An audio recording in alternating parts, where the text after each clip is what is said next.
अमीर जेठानी और गरीब देवरानी की दिवाली। प्रमोद, देख बेटा, तेरा छोटा भाई सचिन बहुत भोला है, ज्यादा पढ़ाई लिखाई नहीं की है, मासूम है। इसके साथ प्यार से रहना। मैं अपनी आखिरी सांसें गिन रही हूँ।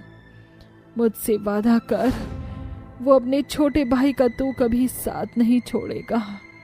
अरे तुम दोनों बहुएं हमेशा एक साथ रहना, इस घर को अच्छे से संभालना। भोला क्या? लप्पू सा सचिन है ये, पढ़ना लिखना आवे ना। माँ जी, ऐसे मत कहिए, आप हमें छोड़कर कहीं नहीं जाएंगी। माँ जी, दीदी आपको माँ जी को समझाइए ना। ओहो, लगता है मुझे भी एक्टिंग करनी पड़ेगी। हाँ माँ जी, ऐसा मत कहिए, आपके बिना हम कैसे रहेंगे। प्रमोद, तूने मुझे अभी तक वादा नहीं किया है, बोल बेटा, रहेगा ना अपने भाई के साथ? हाँ माँ, वादा करता हूँ, मैं अपने भाई का ख्याल रखूंगा। ये सुनते ही सुलोचना अपना दम तोड़ देती है। सचिन के हाथ से उसकी माँ का हाथ छूट जाता है। नहीं माँ नहीं, आप मुझे छोड़कर ऐसे नहीं जा सकते। मैं कैसे रहूंगा आपके बिना? भैया, माँ चले गए। रो मत मेरे भाई, आखिर जाने वाले को कौन रोक सकता है। चलो अच्छा है, बुढ़िया लुढ़क गई। अब ये सारी प्रॉपर्टी मैं हथिया लूंगी। इन गवारन पर देवर देवरानी को इनका हिस्सा भी नहीं देने दूंगी। परिवारजन के लिए बेहद दुखद का समय होता है। वो सुलोचना का अंतिम संस्कार कर देते हैं। सुलोचना के जाने का दुख सबसे ज्यादा उसके छोटे बेटे सचिन और बहू पारुल को था। पढ़ी लिखी अमीर जेठानी सुलोचना के जाने से बहुत खुश थी, क्योंकि उसे घर पर अपना कब्जा जो चाहिए था। प्रमोद भी थोड़ा लालची था। जैसे तैसे दिन गुजरते हैं। नताशा पारुल पर हक जमाने लगती है। जैसे कि एक शाम वो चाय पी रही थी तो टेबल पर चाय गिरा देती है। ओफो, चाय गिर गई। अभी उस नौकरानी को बुलाती हूँ। पारुल, ये टेबल गंदी हो गई है, जरा इसे साफ कर दो। और कपड़े धोने के लिए कहा था मैंने, धुल गए सारे कपड़े। हाँ दीदी, बस कपड़े ही धो रही थी। अपने हाथों को जल्दी जल्दी चलाया कर, घर में और भी बहुत सारे काम हैं करने को। पूरा दिन कपड़े ही धोती रहेगी क्या? मुझे घर का सारा काम टाइम पर चाहिए है। हमारी तो है नहीं इस घर को संभालने के लिए, वो तो मुझे ही संभालना होगा ना। दीदी बुरा मत मानिएगा, पर कुर्सी पर बैठे बैठे तो आप घर को संभाल नहीं सकते हैं। आप तो कोई काम में मदद नहीं करती हैं, सारा काम बस मैं ही करती हूँ। तेरी इतनी हिम्मत की तो मुझसे जुबान लड़ाए। ये कहते ही नताशा पारुल के बाल पकड़कर खींचती है। दीदी मुझे छोड़ दीजिए, मुझे दर्द हो रहा है। ये आप क्या कर रही हो? वही कर रही हूँ जिसके तू लायक है। दोबारा मुझसे ऐसी बात करने से 100 बार सोचेगी तू। जाकर काम निपटा। जब से माँ जी गई है, दीदी बहुत बदल गई है। पता नहीं वो क्या चाहती है। मैंने तो उन्हें कुछ गलत नहीं बोला, बस आज ही कहा था। फिर पारुल घर के काम करने लगती है। इतने में सचिन आ जाता है और बताता है कि खेत का काम ठीक से नहीं चल रहा है। वहीं दूसरी ओर नताशा छोटे भाई के खिलाफ प्रमोद को भड़का देती है। फिर प्रमोद नताशा की बातों में आकर अपने छोटे भाई और उसकी पत्नी की बड़ी बेइज्जती के साथ घर से बाहर निकाल देता है। वो दोनों गिड़गिड़ाते रहते हैं। उन दोनों को पैसों के घमंड में उनकी एक भी नहीं सुनते और उनका सामान घर से निकाल फेंकते हैं। आप हमारा हिस्सा कैसे ले सकते हैं, और हम कहाँ जाएंगे रहने? कहीं भी जाओ, हमें क्या। अब अपनी गरीबी वाली शक्ल हमें कभी मत दिखाना, निकलो। ये कहकर नताशा उनके मुंह पर दरवाजा बंद कर देती है। ऐसे ही दोनों परेशान पति पत्नी अपने खेत के पास ही एक झोपड़ी बनी रहती है, उसमें रहते हैं। ये क्या हो गया? पारुल, मुझे माफ कर दो। भैया ने माँ से किया वादा भी तोड़ दिया। पता नहीं लोग क्यों लालच की वजह से रिश्ते तोड़ देते हैं। अब मैं खेत में बुआई कैसे करूँगा? कोई बात नहीं, हम दोनों मिलकर मेहनत करेंगे, जैसे तैसे गरीबी में ही रह लेंगे। दोनों पति पत्नी मुश्किल समय में एक दूसरे का साथ देते हैं। जैसे तैसे ही अपने खेत में फसल उगाने की कोशिश करते हैं, पर 1.5-2 महीने उन्हें कोई उन्नति हासिल नहीं होती, जिस वजह से वो परेशान थे। वहीं दूसरी ओर अमीर जेठ और जेठानी रोज पार्टी करके पैसे उड़ाने में बिजी थे। लालच के कारण सट्टा लगाने लगते हैं, जिसमें वो बहुत पैसे हार जाते हैं, जिससे उनके बिजनेस पर बहुत बुरा असर पड़ता है और वो देखते ही देखते 6 महीने में कंगाल हो जाता है। पर सचिन अपनी मेहनत से वे खेत में वृद्धि कर लेता है और अच्छी खासी फसल के अब उसे बढ़िया दाम भी मिल रहे थे। अरे पारुल देखो, मुझे फसल का कितना अच्छा दाम मिला। आज ये सब तुम्हारी वजह से हुआ है। तुम मेरा साथ नहीं देती तो मैं ये मुकाम कभी हासिल नहीं कर पाता। अजी अब आप मेरी कितनी तारीफ करेंगे, इसमें आपकी भी तो मेहनत है। मैंने तो बस एक दिन रात खेत में आपका साथ दिया है। जेठ जिठानी जी ने हमारे साथ बहुत गलत किया है, पर हमने भी अपने पाँव पर खड़े रहना सीख लिया है। अब देखना हम अपने छोटे से घर को कितने अच्छे से सजाएंगे। 2 दिन बाद दिवाली और लक्ष्मी पूजन भी तो है। हाँ ये तो है, इसलिए मेरी दिल से इच्छा है कि मैं गरीब लोगों की मदद करूं, मैं उन्हें कंबल बांटूं। जी बिल्कुल। वहीं दूसरी ओर प्रमोद और नताशा बड़ी मुश्किल से गरीबी में दरिद्र के दिन जी रहे थे। उनके लालच ने उन्हें इतना कंगाल बना दिया था कि खाने के लिए कुछ भी नहीं था। ये सब मेरी वजह से हुआ है। मैं इतना कैसे गिर गया। यकीन नहीं होता कि आज दिवाली के दिन हम इतने कंगाल रूप में हैं। पता नहीं पूजा कर भी पाएंगे या नहीं। अच्छी मुझे तो बहुत भूख लग रही है, बाहर चलो, क्या पता कुछ खाने को मिल जाए। मंदिर की ओर ही चलते हैं। हाँ। दोनों पति पत्नी भूखे बेहाल होकर मंदिर की ओर जा ही रहे थे कि तभी वहीं एक लंबी सी लाइन में कंबल बांटे जा रहे थे और दूसरी तरफ खाना। ये देखकर जेठ और जेठानी लाइन में लग जाते हैं। जब सचिन और पारुल उन्हें कंबल और खाना देते हैं तो अचंभित हो जाते हैं। अरे पारुल दीदी, आप ये आपने क्या हाल बनाया हुआ है?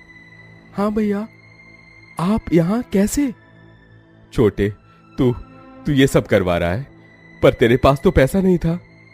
आपने मुझे घर से बेघर कर दिया। मेरा खेत भी ठीक से उपजाऊ नहीं हुआ था, पर हम दोनों ने अपनी मेहनत से सब ठीक कर लिया, इसीलिए गरीब लोगों में बांट रहे थे।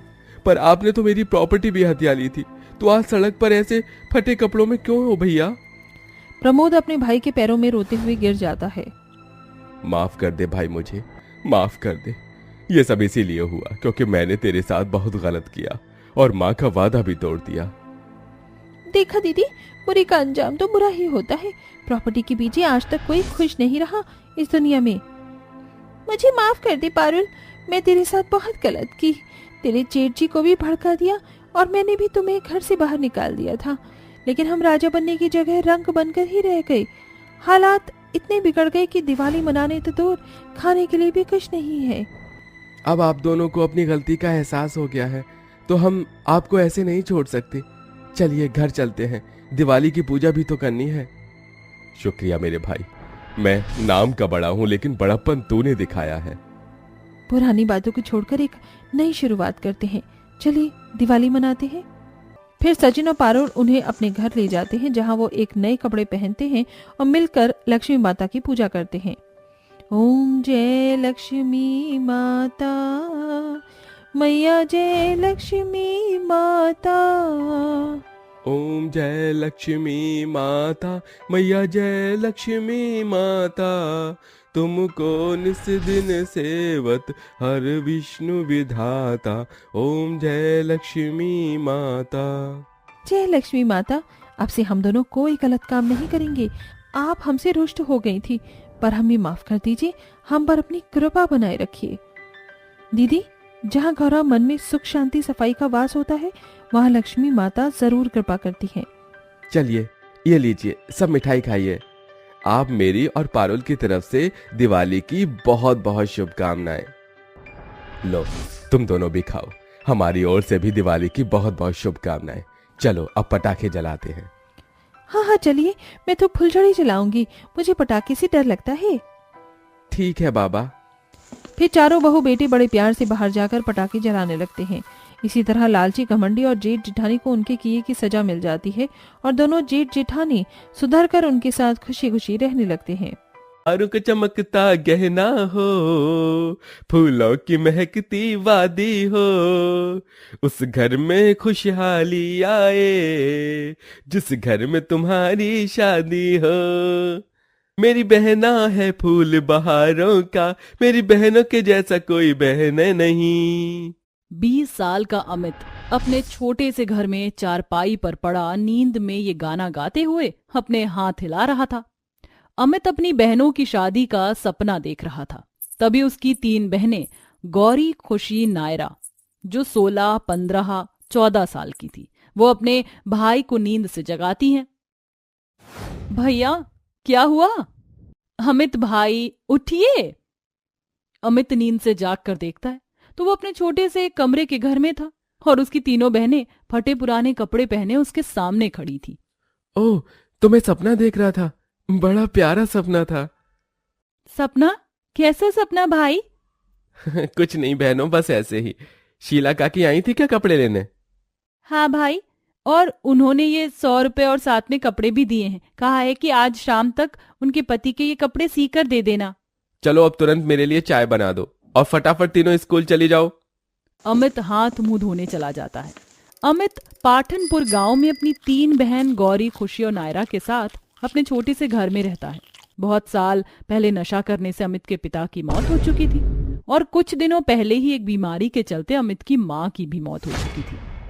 तब से अमित अपनी मां की तरह घर में सिलाई मशीन पर कपड़े सिलाई का काम करके अपना और अपनी बहनों का पालन पोषण करने लगा। अमित ने अपनी मां से दर्जी का काम सीखा था। उसकी मां भी गांव वालों के कपड़े सिलाई का काम करती थी। गौरी, खुशी, नायरा ये तीनों बहनें उसी गांव की सरकारी स्कूल में पढ़ती हैं। अपनी बहनों की खातिर अमित ने अपनी पढ़ाई छोड़ दी थी। थोड़े समय बाद अमित चाय पीकर अपनी सिलाई मशीन पर कपड़े सीने बैठ जाता है और उसकी तीनों बहनें स्कूल के लिए तैयार हो जाती हैं। भाई, हमारे स्कूल बैग कितने फट चुके हैं, हमें नए बैग खरीद कर दीजिए ना भाई। खुशी, अभी तो मेरे पास पैसे नहीं हैं। जो पैसे मैं सिलाई करके कमा रहा हूँ वो सब घर खर्च में खर्च हो जाते हैं। अब मेरे पास ज्यादा सिलाई आएगी ना, तब मैं तुम तीनों के लिए नए स्कूल बैग ले आऊंगा। रोज की तरह तीनों बहनें स्कूल चली जाती हैं और अमित अपनी मशीन पर कपड़े सिलाई करने बैठ जाता है। दोपहर का समय, अमित रसोई में आता है तो वहां उसकी बहनों ने उसके लिए खाना बना कर रखा था। मेरी बहनें मेरा कितना ख्याल रखती हैं ना, स्कूल भी जाती हैं, घर के काम भी करती हैं। भगवान जी, जो सपना मैंने अपनी बहनों की शादी का देखा था, उस सपने को सच करने की मुझे शक्ति दीजिए। अमित के पास रोज के 2 से 3 लोग ही कपड़े सिलाई करने आते थे। देखते ही देखते कई साल बीत जाते हैं। अमित और उसकी बहनें अब बड़ी हो चुकी थी और तीनों की पढ़ाई भी पूरी हो चुकी थी। अब अमित 30 साल का हो चुका था और उसकी बहनें 26, 25 और 24 साल की हो चुकी थी। एक दिन सवेरे, भाई, बचपन से आपने हमारे लिए कितना कुछ किया है, अब हम तीनों बहनें आपके लिए कुछ करना चाहती हैं। हाँ भाई, अब हम बाहर जाकर काम करके पैसे कमाकर आपका सहारा बनना चाहते हैं। नहीं बहनों, मेरे होते हुए तुम तीनों कभी बाहर जाकर काम नहीं करोगी। मैंने माँ से वादा किया था कि मैं तुम तीनों को हमेशा ख्याल रखूंगा। उसके बाद तीनों बहनें घर में काम में लग जाती हैं और अमित सिलाई करने बैठ जाता है। तभी पड़ोस वाली दामिनी अमित के घर अपने कपड़े लेकर आती है। अमित बेटा, ये मेरा नाप है और ये मेरे कपड़े, कल तक सी देना मेरे कपड़े। जी काकी जी। तभी दामिनी की नजर अमित की तीनों बहनों पर पड़ती है। गौरी घर में सफाई कर रही थी, खुशी खाना बना रही थी और नायरा कपड़े धो रही थी। अमित बेटा, तेरे माता पिता के बाद तूने अपनी छोटी बहनों का एक पिता की तरह पालन पोषण किया है। सच में तेरी बहनें बड़ी भाग्यशाली हैं कि उन्हें तेरे रूप में इतना अच्छा भाई मिला। हाँ काकी जी, ये तो मेरा कर्तव्य है। अमित बेटा, अब तो तेरी बहनें बड़ी हो चुकी हैं, अब तुझे अपनी बहनों की शादी करवा देनी चाहिए। ये सुनकर अमित की आंखों में आंसू आ जाते हैं। तभी उसकी तीनों बहनें उसके पास आती हैं। क्या हुआ भाई, आप रो क्यों रहे हो? कुछ नहीं गौरी, अचानक माँ पिताजी की याद आ गई। ये सुनकर गौरी, खुशी और नायरा भी रोने लगते हैं। काकी जी, हम चारों ने किसी का क्या बुरा किया था? क्यों हम इतनी कम उम्र में अनाथ हो गए थे? बचपन से हम चारों माता पिता के प्यार को तरसते आ रहे हैं। मेरी बहनें जब छोटी थी तो हर रोज ये सवेरे उठकर हमारे माता पिता को पुकारती थी। मैंने कैसे अपनी बहनों को हिम्मत दी, कैसे इन्हें संभाला, मैं ही जानता हूँ। तभी तीनों बहनें अपने भाई के गले लिपटकर खूब रोने लगते हैं।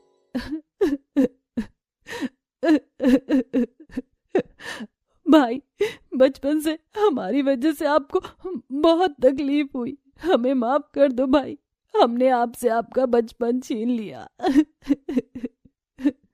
ये देखकर दामिनी की भी आंखों में आंसू आ जाते हैं। कुछ दिन बाद अमित एक शामू नाम के आदमी को अपनी बहनों के रिश्ते के बारे में बताता है, जिसके बाद 2 ही दिन में शामू उसी गांव के 3 भाई रमेश, सुरेश और महेश का रिश्ता लेकर अमित के घर आता है। रमेश, सुरेश, महेश उसी गांव में अपने माता पिता राकेश और उर्मिला के साथ अपने छोटे से घर में रहते हैं। तीन भाई उसी गांव के कारखाने में नौकरी करते हैं।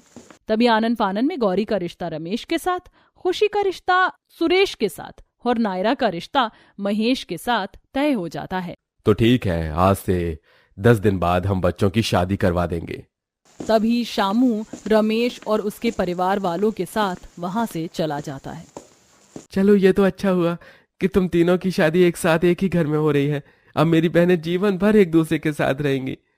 गौरी, खुशी, नायरा, अब तुम्हारी शादी को बहुत कम दिन बचे हैं, इसीलिए हमें बहुत सी तैयारियां करनी है। तुम घर की सफाई करो, मैं खाना बनाने वाले, टेंट वाले और कुछ लोगों से बात करके आता हूँ।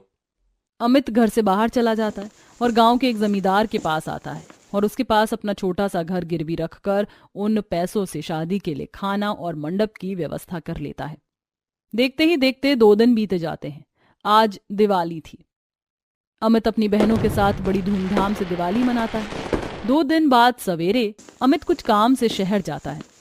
तभी उसकी नजर एक बड़े से कपड़ों की दुकान पर पड़ती है, जहां बाहर 3 खूबसूरत से ब्राइडल लहंगे रखे हुए थे। ये लहंगे कितने प्यारे हैं। मैं अपनी बहनों की शादी के लिए यही लहंगे खरीद लेता हूँ। शादी के दिन इन लहंगों में मेरी बहनें बहुत प्यारी लगेंगी। अमित उस बड़ी सी दुकान में आता है और उस दुकानदार से उन लहंगों की कीमत पूछता है। अरे ये ब्राइडल लहंगा 30,000 रुपए का एक है। आपको ये तीनों डिस्काउंट में 80,000 रुपए में मिल जाएंगे। क्या? 80,000 रुपए? इतने पैसे तो नहीं है मेरे पास। अब मैं कैसे खरीदूंगा ये लहंगे? अमित दुकानदार से उन लहंगों का फोटो लेकर घर आता है। मैंने सपना भी ऐसा ही देखा था, जिसमें मेरी तीनों बहनें लहंगे पहनकर दुल्हन के अवतार में बैठी थीं। पर वो लहंगे तो बड़े कीमती हैं। अब कहाँ से लाऊं मैं इतना पैसा? तभी अमित की नजर अपनी सिलाई मशीन पर पड़ती है। एक काम करता हूँ, मैं उन लहंगों को सिलने की कोशिश करता हूँ। मुझे तो सिलाई का काम आता ही है।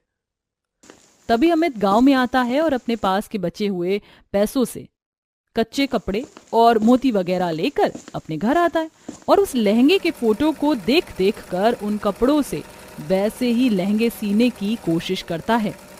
रात का समय था। अमित की तीनों बहनें सोई हुई थी। भाई दूज आने वाला है और मैं अपनी बहनों को भाई दूज पर उनकी शादी के लिए ये लहंगे देना चाहता हूँ। मेरी बहनें ये लहंगे देखकर बहुत खुश हो जाएंगी।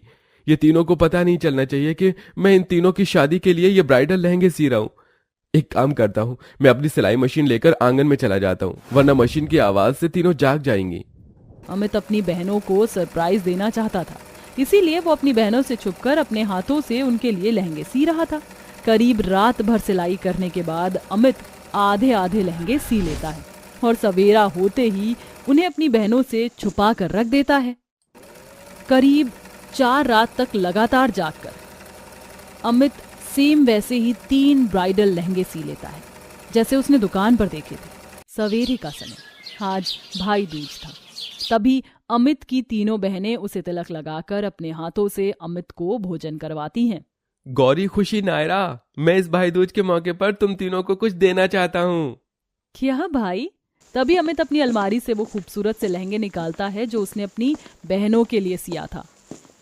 मेरी प्यारी बहनों, ये मैंने अपने हाथों से तुम तीनों के लिए सिए हैं। ये तुम्हारी शादी के लहंगे हैं। इसे पहनकर तुम तीनों किसी परी से कम नहीं लगोगी। वो लहंगे देखकर तीनों बड़ी खुश होती हैं। वाओ, सो ब्यूटीफुल लहंगे भाई। ये कब सिया आपने? हमें तो पता ही नहीं चला। तुम्हारे सोने के बाद रात में मैंने चुपके से ये लहंगे सिले हैं। ये सुनकर तीनों की आंखों में आंसू आ जाते हैं और वो अपने भाई के गले लिपटकर रोने लगती हैं। भाई, आज अगर अपने माता पिता भी होते ना, तो वो भी हमारे लिए इतना नहीं करते जितना आप हमारे लिए कर रहे हो। थैंक्स भाई, आप बहुत अच्छे भाई हो। उसके बाद कुछ ही दिनों में वो दिन भी आ जाता है जब अमित की तीनों बहनें शादी का लहंगा पहने दुल्हन के अवतार में एक खूबसूरत से मंडप में स्टेज पर बैठे हुए थे। तीनों की शादी रमेश, सुरेश, महेश, ये तीनों भाइयों के साथ एक साथ हो रही थी। तभी अमित सबके आगे गाना गाता है। ये देखकर उसकी बहनें बड़ी खुश होती हैं। तो इसी तरह एक भाई ने आज अपने सपने को पूरा किया और अपनी तीनों बहनों की शादी करवा दी, जिसके बाद उसकी तीनों बहनें खुशी खुशी अपने ससुराल में अपना जीवन बसर करने लगी।